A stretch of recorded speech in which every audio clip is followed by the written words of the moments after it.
Going on, everyone? Welcome back to another episode of the JT Sports Podcast, aka JT Sports Live.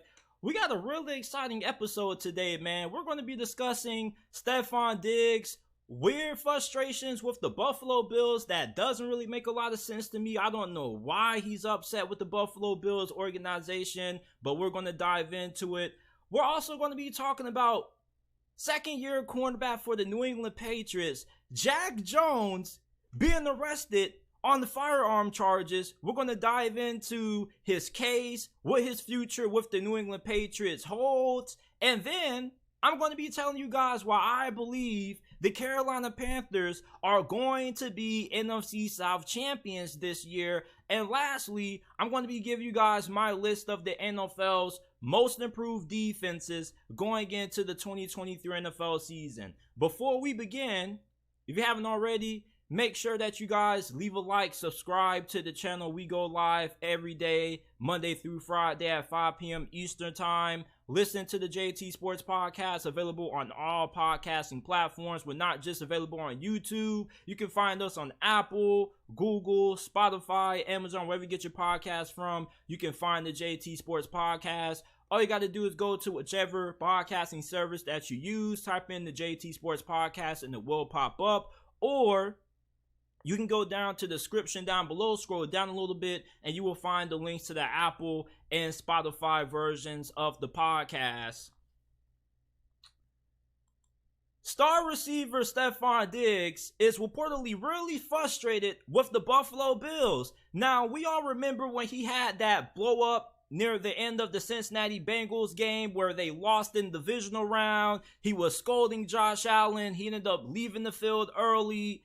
And then he wasn't present for the start of the Buffalo Bills mandatory minicamp. Now, I don't know why Stefon Diggs is frustrated with the Buffalo Bills. There are a lot of reports out there that are really conflicting. There are some reports out there that say that he's allegedly upset with his role in the offense. He wants a bigger part in the offense. He also wants to have a say in play calling, which makes absolutely no sense to me, because why would you be frustrated with your role in this offense when you were the 5th most targeted receiver in the NFL last year? It's like, you ever played football when you were a youngin' with your friends and you were playing quarterback and you had that one friend who used to get mad because he felt like you should be throwing him the football every play?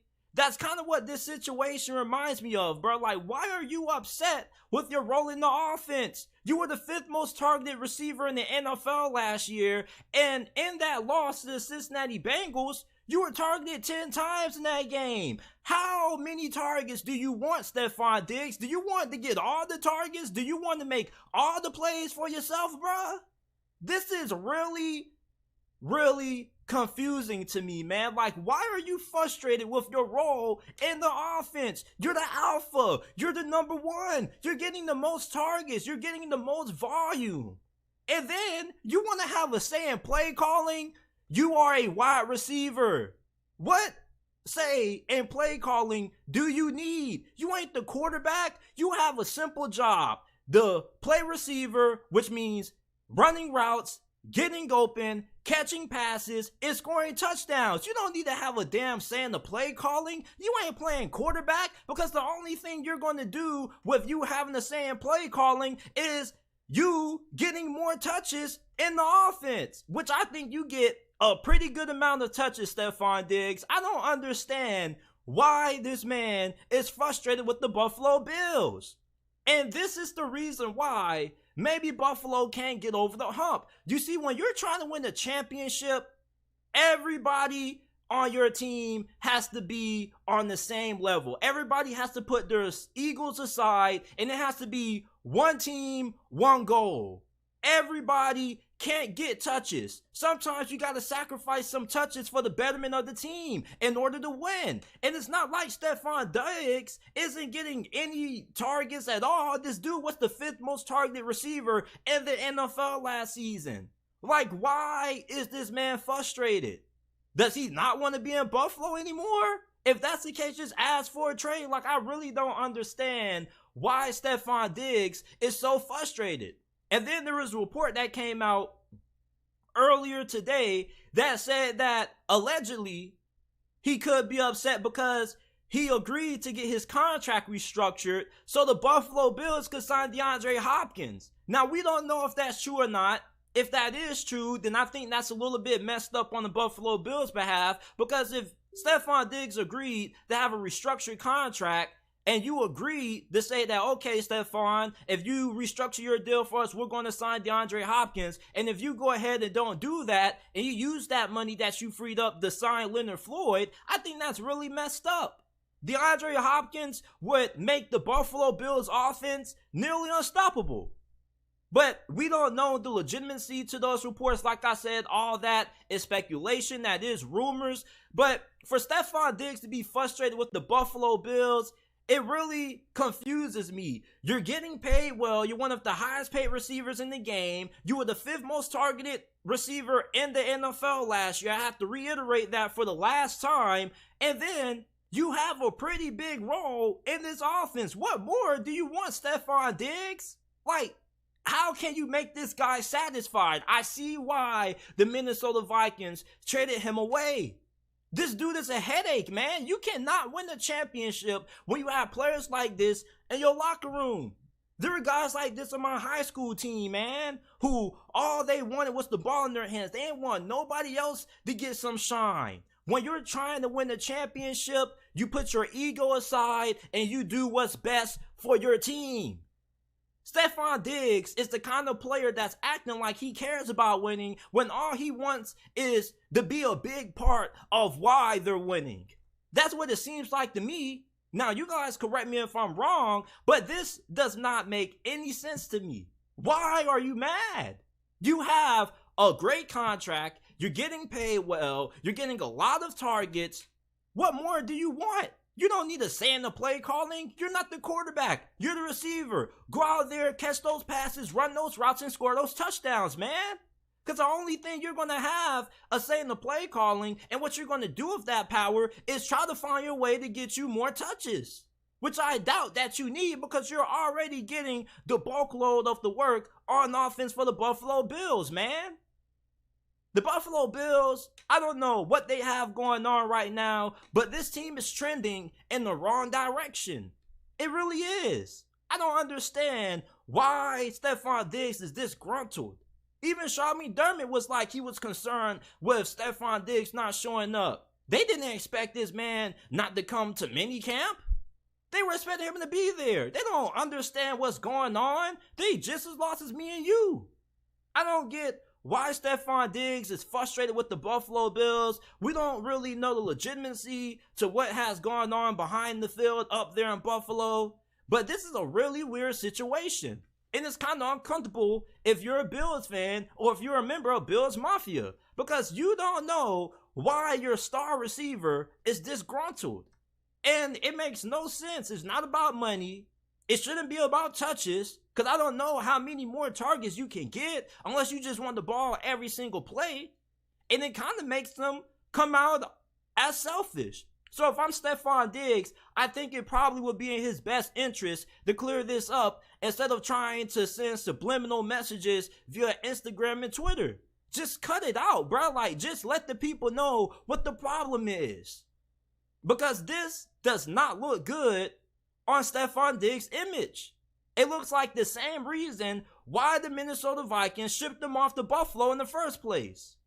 I don't get why Stefon Diggs has all this frustration, man. Like, what more do you want? You are a receiver, dog. You don't need no say and no play calling.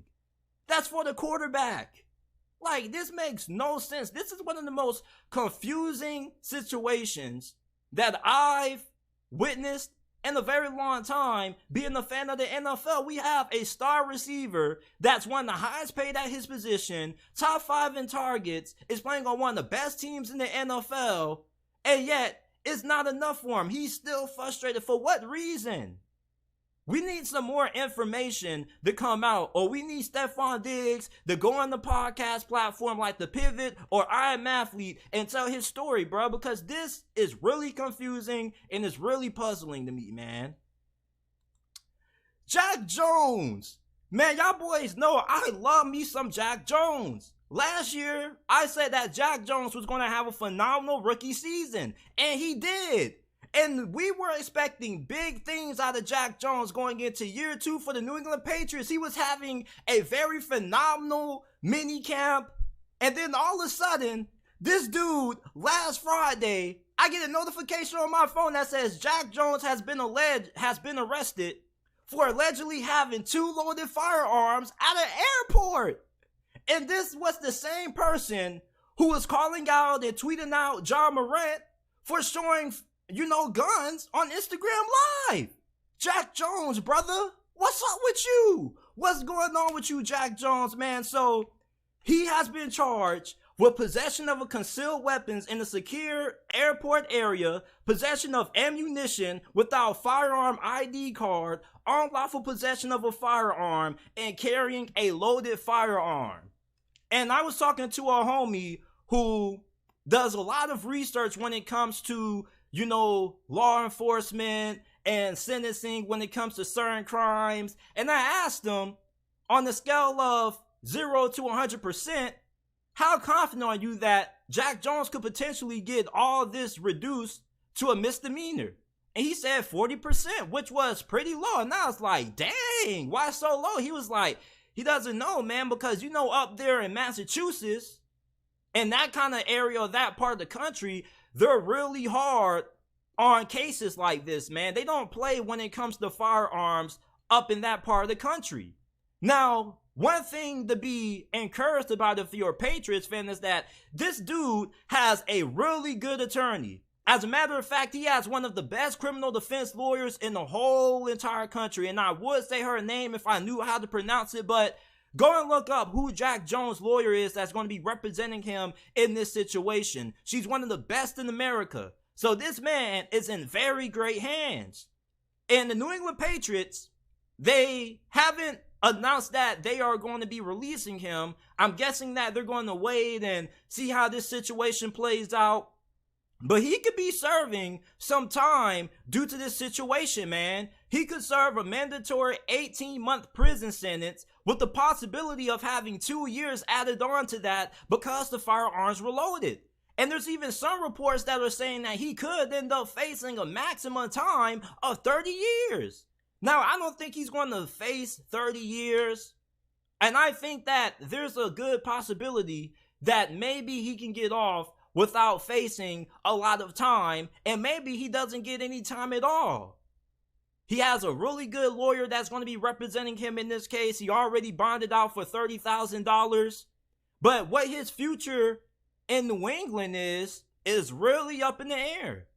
And I'm a little bit surprised that he hasn't already been released already, considering the history that New England has when it comes to these kind of instances taking place. But right now, he's innocent until proven guilty. I'm a little bit hurt that Jack Jones had this happen to him, that he would put himself in this situation. I'm hoping that this situation plays out in his favor, because I was rooting for Jack Jones, man. Like, I was just about to release a video, and I had to end up postponing it because I had him on being one of my breakout players in the AFC East, man. Like, I don't get what's wrong with some of these players, man. Do some of these players think, like, he can play it off and make it seem like it was an accident? From what my homie was telling me, they got to prove that he intentionally tried to bring those firearms or the plane or something like that, bro. But all this could have easily been avoided if you would have just left the fire at home. Like, come on, Jack Jones, man. Like, at least get it registered. At least get a license to carry. And then, Jack Jones kind of already has a little bit of a history with the law. This dude tried to rob a Panda Express a couple of years ago. Don't know why he would want to rob a Panda Express. Maybe he was trying to get some orange chicken. He also had some issues in the Patriots organization where he was late for a rehabilitation session. And allegedly, him and Bill Belichick kind of got into it, but he denied those reports. He's pled non-guilty to these charges. But for Jack Jones, man, I'm just hoping and praying that this situation works out for him, man. I don't want to see anybody rotting in jail. But at the same time, man, you got to make better decisions, dog. You're a role model. You're playing for the New England Patriots. You're playing in the NFL, the National Football League. People dream about being in this opportunity, man. I know a homie that used to play football not too long ago who is really upset that he hasn't had the opportunity to at least try for an NFL team, man. And he's destroyed about that. It's turned his world upside down because all he's known is football. Like, there are so many people who would love to be in Jack Jones' situation, playing for the New England Patriots with a chance of being the starting cornerback for them this season, man. And the New England Patriots were banking on this man. They had high expectations for Jack Jones going into this season. And if the worst case scenario ends up playing out, they're going to be in a little bit of a bind because then they're going to have to find out who is going to be their second cornerback, who's going to be lining up opposite side of Christian Gonzalez. Maybe they go and they sign Marcus Peters. Maybe they go and try to trade for somebody. We really don't know. But for right now, this is not a good situation for Jack Jones or for the New England Patriots organization because it leaves you with a big concern and a big question mark when it comes to your second cornerback spot. Now, like I said, you are innocent until proven guilty. He has a really good criminal defense lawyer. She's one of the best in America. So hopefully he can find a way to get this reduced to a misdemeanor. Hopefully he can remain the New England Patriots some way, somehow. But this doesn't really look good, man. And when you look at his past and his history of what he's done, yeah, you want to leave the past behind.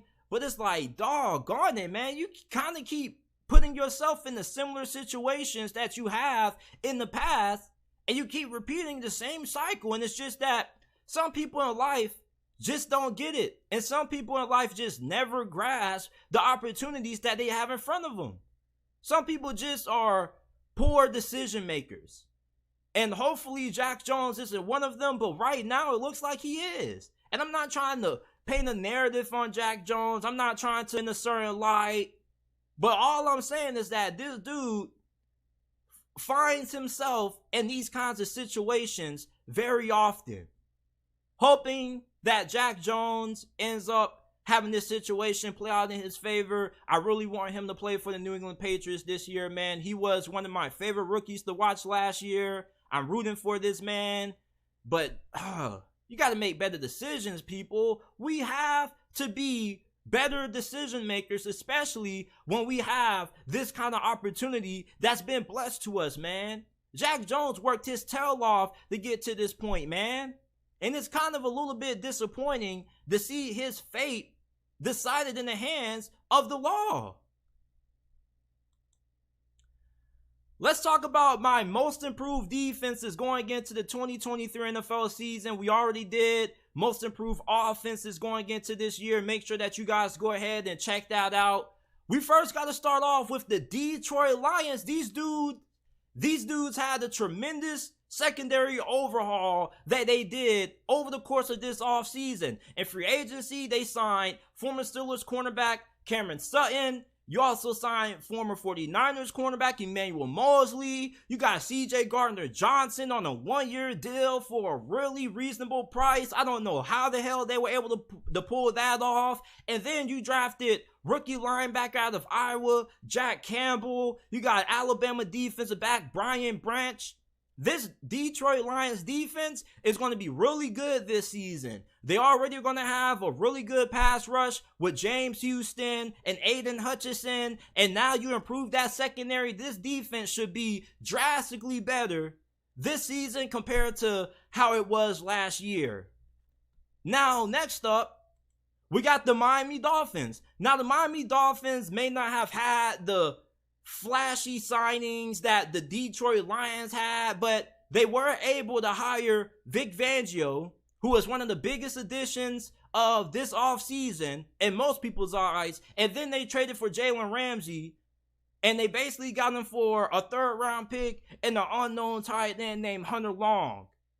Now, the Miami Dolphins, like I said, they didn't make as many signings as the Detroit Lions have, But they are a way better defense going into this season than what they were last year under their former defensive coordinator, Josh Boyer. You have Vic Fangio, who is the most influential defensive coordinator in the NFL right now. There are several head coaches and defensive coordinators who have had their style of defense influenced heavily by Vic Fangio. And now you got the godfather of it. And the Miami Dolphins, in my eyes, are a dark horse Super Bowl contender because of the signing of Vic Fangio. This man is the highest paid defensive coordinator in the NFL, and for a very good reason. Everywhere he's been, he's had elite defenses. You go back to the time when he was the head coach for the Denver Broncos, they had an elite defense every single season that he was there, basically.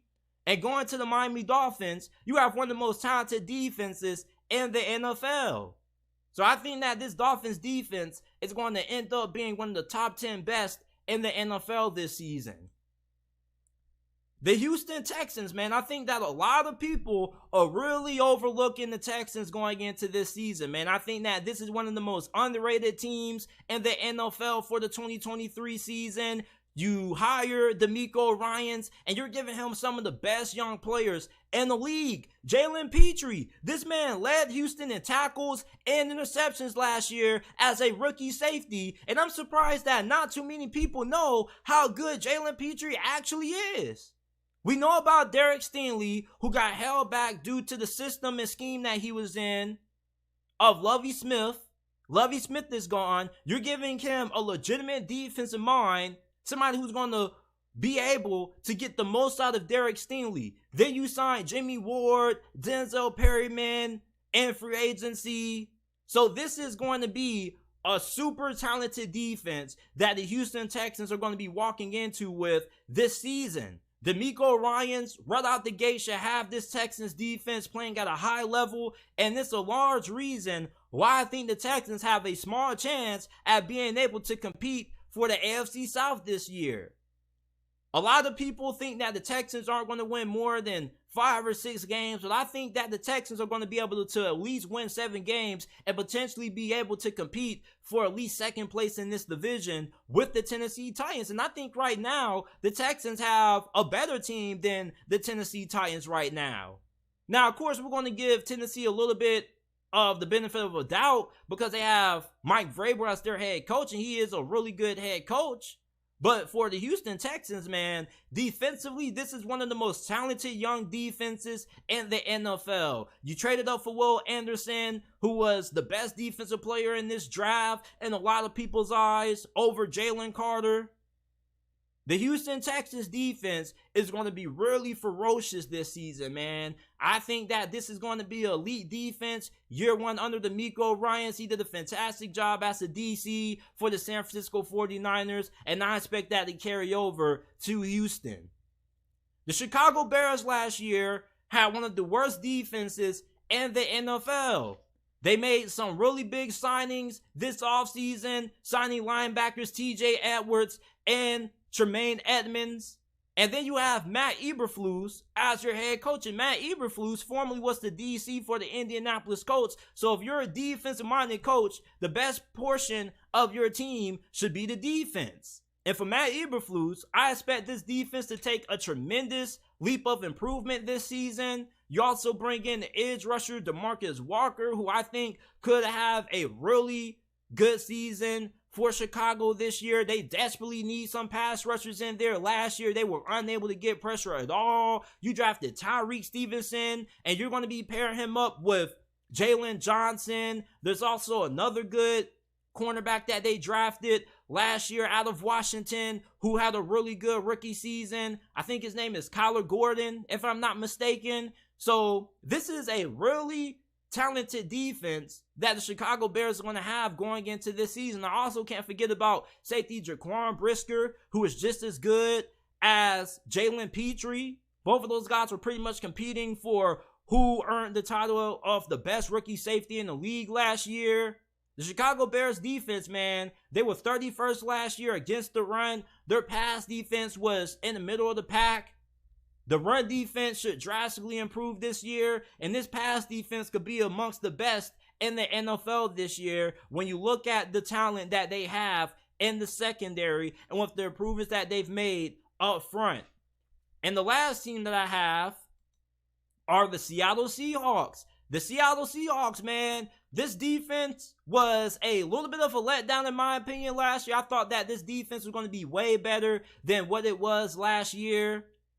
Now, they are going to have Devon Witherspoon, who they drafted really high in this past year's draft, being paired up alongside of Tariq Woolen. And there are a lot of Seahawks fans that would tell you that Tariq Woolen should have won Defensive Rookie of the Year last year. And many of them will tell you confidently that he's better than Sauce Gardner. Now, I'm not going to go that far, but I do think that Tariq Woolen is a really talented cornerback. You also got Kobe Bryant, who's going into his second season. Hopefully, Jamal Adams can get back healthy.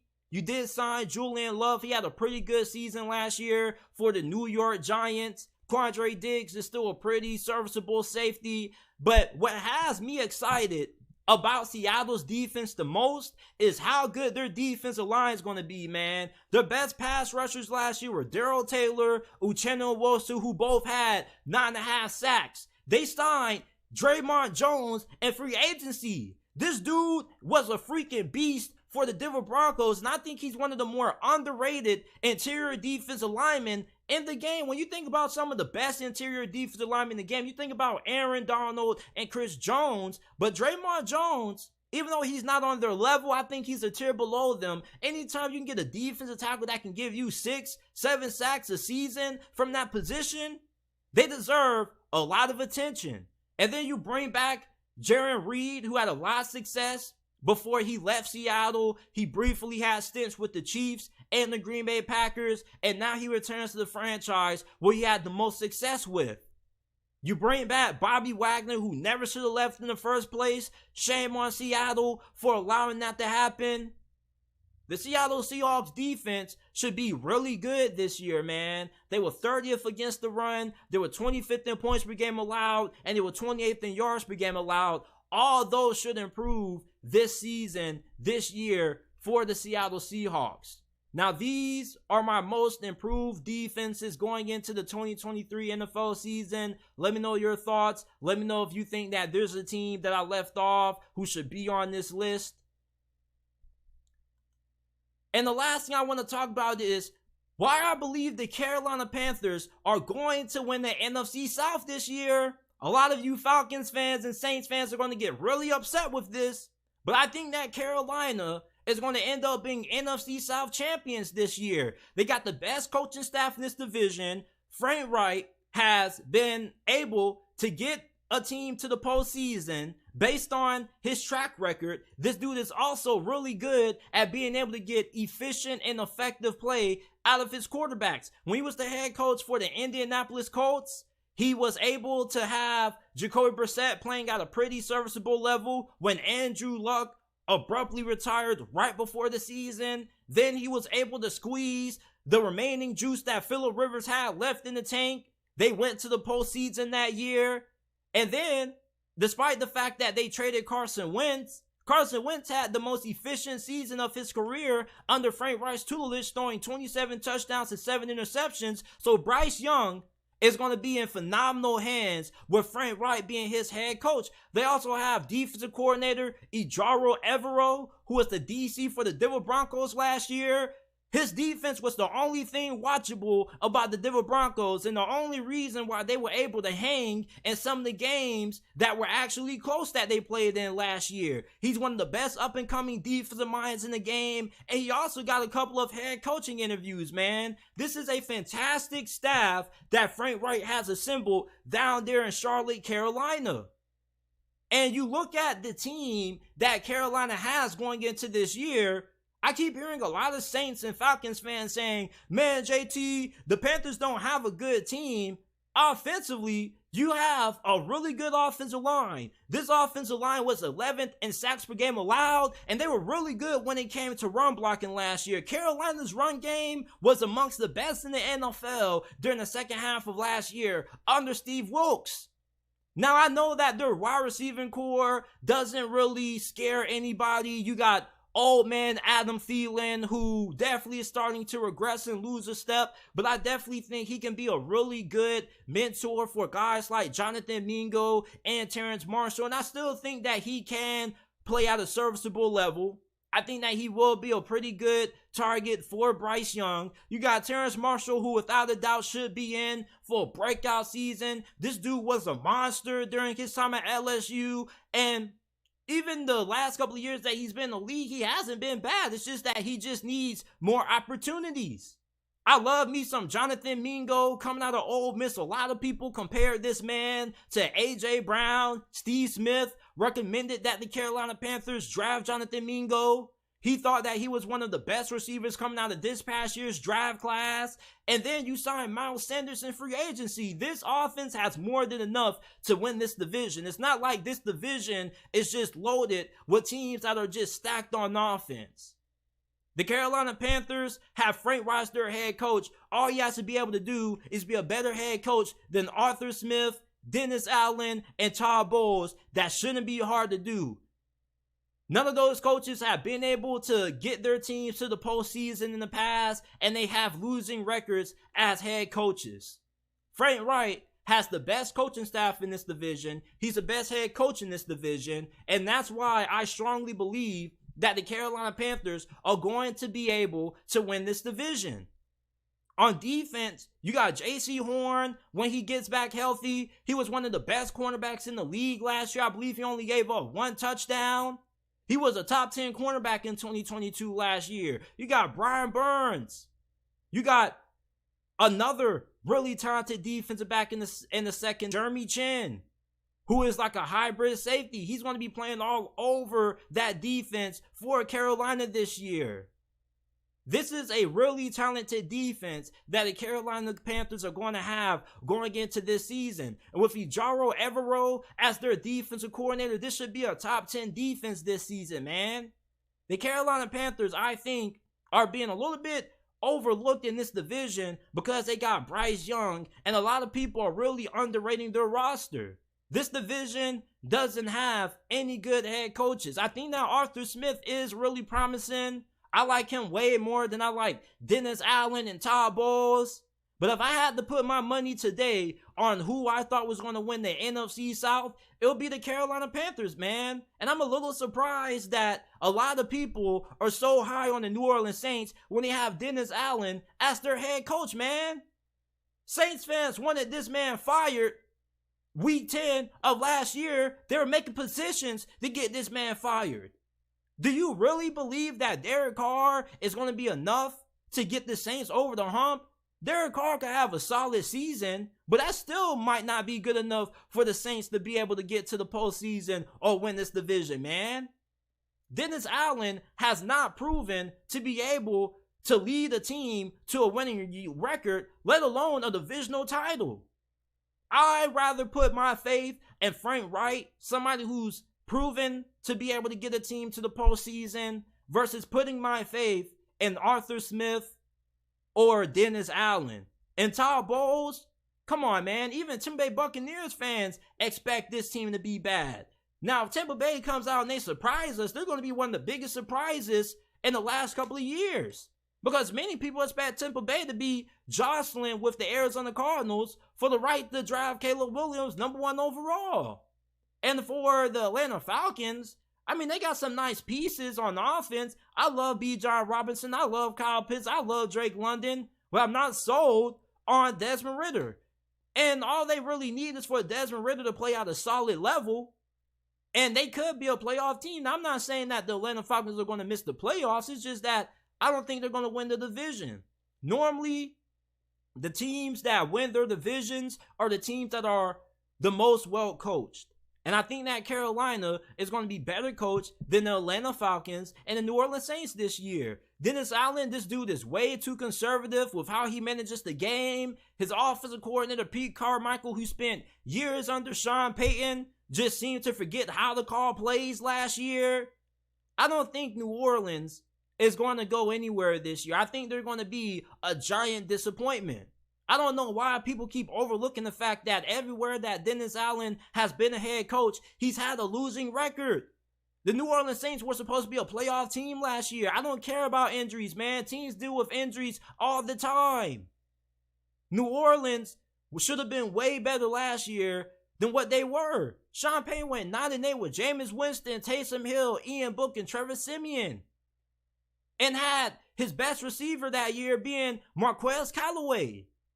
I like the Carolina Panthers to win the NFC South this year, man. They are the only team in this division who I have confidence in at being able to make it to the playoffs. Now, I'm not counting out the Atlanta Falcons. It's just that I got to see how that defense looks, and I don't really think that the signings that the Falcons made are going to improve that defense all that much. You traded for Jeff Okudah. I mean, he has upside. He had a really strong first half of the season for Detroit last year, but I don't know how he's going to look this year. And plus, they got a defensive coordinator who's never called plays before. Yeah, he had a big role in the New Orleans Saints pass rush being as good as what it was, but we don't know if that's going to translate to success calling the plays. The Carolina Panthers are my pick to win this division in 2023. I think Bryce Young is going to have a really good rookie season. There are people who keep saying, JT, Bryce Young is going to struggle. I don't think Bryce Young is going to have too many struggles. Every rookie QB has their ups and downs. I think Frank Reich getting Bryce Young was the best pairing for the two. Bryce Young, what was praised about him the most coming out of Alabama was his ability, the process, and read defenses. Frank Reich is going to have Bryce Young balling at a really high level this year, and I expect him to be in the conversation for Offensive Rookie of the Year. The Carolina Panthers damn near won this division last year with an interim head coach in Steve Wilkes. So they can come close to winning this division last season with an interim head coach. I expect this team to be able to win this division in 2023. I think they have the best coaching staff in this division. I don't think they have a more talented team than the New Orleans Saints, but I do think they have the second most talented team in this division. And like I said, the Saints, they're not going to be that great this year because of Dennis Allen. Now, if Dennis Allen surprises us and they put it all together, then New Orleans most definitely can win the NFC South. But I really think that the Panthers are going to win this division, man. Best coaching staff, really talented roster, a great up-and-coming defensive coordinator that had a lot of success with the Denver Broncos last season. The Panthers are my pick to win the NFC South in 2023. This is it for this episode of the JT Sports Podcast. I appreciate you guys for tuning in. If you enjoyed, make sure that you guys leave a like, subscribe to the channel. We go live every day, Monday through Friday at 5 p.m. Eastern Time. Rate us 5 stars. You can find us on Apple, Spotify, Google, Amazon, wherever you get your podcast from. You can find the JT Sports Podcast. Leave us with a 5-star review. All you got to do is go to the description, scroll down a little bit, and it will take you to the Apple and Spotify podcasting links. So you can go ahead, give us a 5-star review there. And lastly, share this podcast with your friends, family members, and acquaintances on all of your social media platforms. And I will see you guys tomorrow with